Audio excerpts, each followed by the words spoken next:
Goodwill and Humanity Foundation.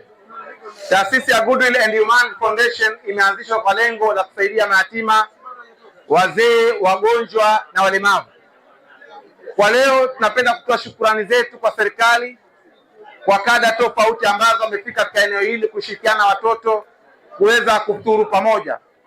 Vile vile tunamshukuru Mheshimiwa Ulenge kwa kuweza kufadhili iftari hii kwa ajili ya watoto wa Goodwill Children Home. Namuomba Mwenyezi Mungu Subhanahu wa Ta'ala amjalie afya njema na amlinde na kila mabalaa na kila hasad.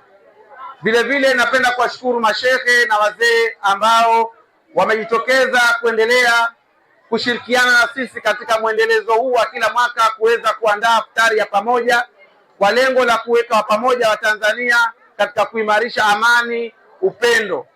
Kwa hilo tunasema Mwenyezi Mungu mtukufu awajalie baraka wazee wote ambao wamekusanyika na sisi pamoja na mashehe ambao wameweza kukusanyika na sisi. Vile vile tunapenda kutoa shukrani zetu kwa asasi zote za kiraia na za serikali ambazo zimeendelea kuunga mkono juhudi za taasisi ya Goodwill and Humanity Foundation kwa ajili ya kuwasaidia watoto. Naomba Mwenyezi Mungu Subhanahu wa Ta'ala awajalie baraka tele. Vile vile tunashukuru ndugu zetu wa Kasaleja Joya, nyumba ya furaha ambaye iliyo maeneo ya Raskazoni, maeneo ya Bombo, wameendelea kushirikiana na sisi katika kulea watoto na kusaidia taifa la Tanzania. Nashukuru sana, tunashukuru masista.